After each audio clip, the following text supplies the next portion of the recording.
Rúnu Sivertsen, nu sitter du her til akkurat som avtaler vi en time om året om noen penger som folk har doneret en timelønn til en time om året. Og en par av pengene til så ferdig til av barnahjálp. Kan du fortelle oss om hva pengene har brukt til? Ja, ser pengene tar i øreverste til 6 bønn, som så få stol og jeg råkner det frem til å være 2 år og 4 måneder, alt etter hvordan kursen er. De får skolegångt og mat og lagt hvis de har bruk for tog. Og i 2 år og 4 måneder cirka. Hva det for skole eller skoleheim til å komme bygge? Ja, de kommer bygge, eller de bygge nok, og de har bare ikke noen personlige stoler. Somme bøttene har personlige stoler.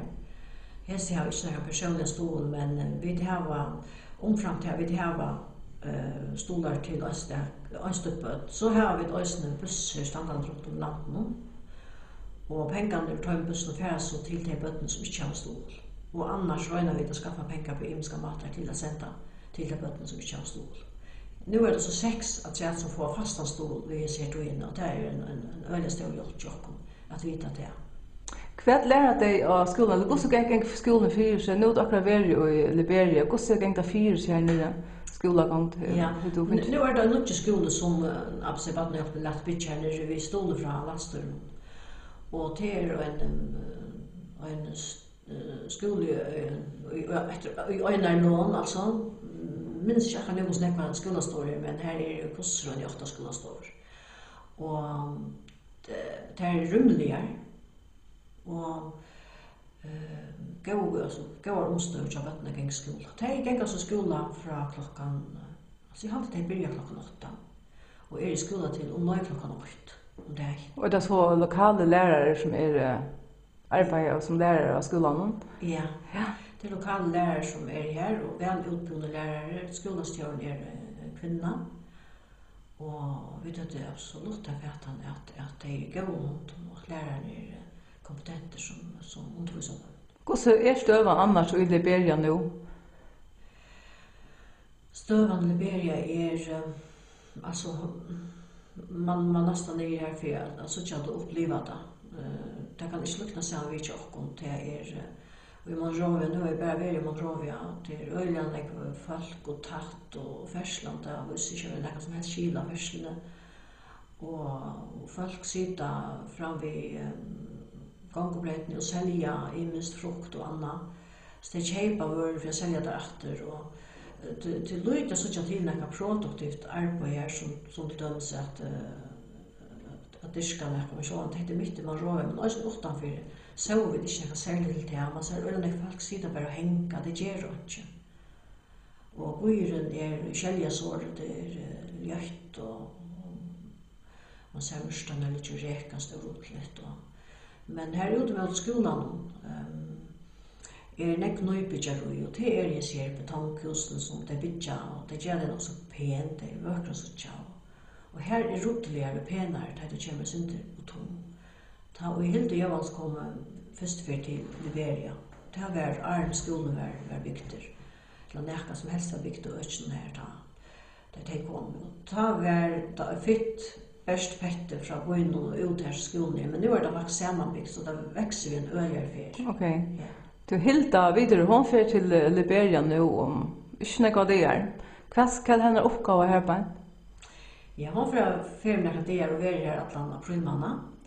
Och hon atlaserar för att undervisa läraren och de som tänker sig arbetet och center i pedagogik och i allmäntliga hygiene och till möjligt sånt ting om tydningen av att äta fördöjna måltider i Atlanta istället för att äta stora måltider som de ger och så ganska det äter chatter att ta det nu.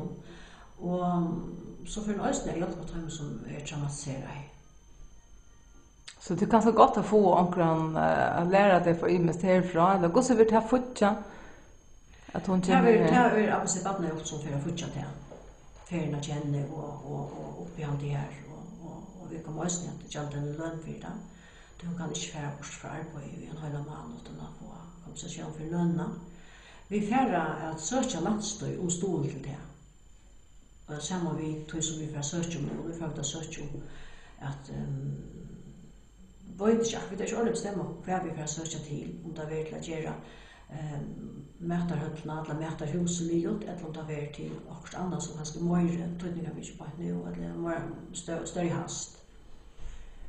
Så vi hoppas på att landsstyret kommer att ståla till personen som helt för att göra oss, men om det är inte etnast så skulle vi nog finna pengar till det. Har det torrfört att få skaffa pengar på medlen föringar eller gosse? Det är ett hårt arbete. Jag har inte lätt att skaffa pengar med föringar. Det som är tungt är att göra tilltörsning av färre gång och kontakta folk.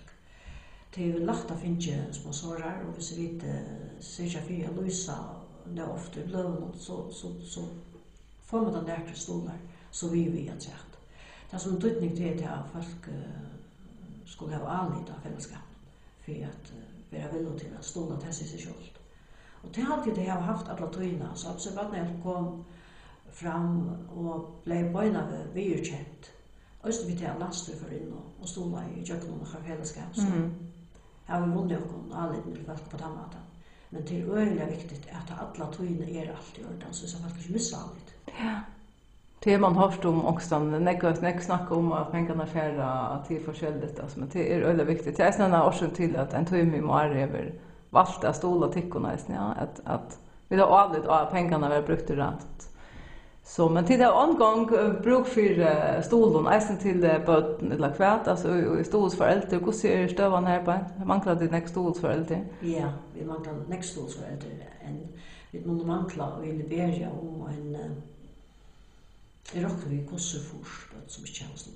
Det är tungt att skulle finna att pengarna kan man och vi kvar får vi inte nog pengar till att sända den där så nästa som det egentligen har bruk för, ja, och så mot det så toucha på imskara matar och folk som har arbetat här öliga tål vi att lite till när det får lön och så snacka. Helt otroligt. Och läraren som var här som skolastjärn som är väl utbyggd. Hon kunde finna ett neckbetch arbete och grästan och säga det är verkligen som hon bränt för att det heter henne mission alltså att göra ett arbete. Hvis man konstar sig att bli stolsförälder, gosse kan man göra eller stola på sig på barnahjälp? Gosse, hver ska man vända sig? Ja, så ska man färra in av hemmasöjna till barnahjälp. Och här stämmer akkurat hur man ska göra. Och än har vi inte samma möjligheter vi bara kunde klicka av så betalar vi en korste. Det här kan man göra någon hemmasöjna till Ryssland så vi arbetar framöver detta och en avska framöver tjockon. Och de som inte brukar internet, de kunde bara ringa till barnahjälp och så ser vi dem hur det ska göra. Vi har mynter och upplysningar om barnen så kunde välja sig barn. Men nekv vill jag helt ha kunna välja. Det är alltid att det är otroligt riktigt att välja ett barn på sin hand. Så det gör det där. Det som är speciellt eller särskilt här i Liberia är att nekva barnen är så gamla och har inte finns några skolgång i över på grund av krigen som var fram till 2006. 14 år fram till 2006. Nej, fram till 2003 omskilda. Var krutch. Och ta var inte skillnad och det finns inte skolgång så till stöpet som står och läsa och rockna till. Jag tror att strävar inte att de är på utan nu. Det är så stort.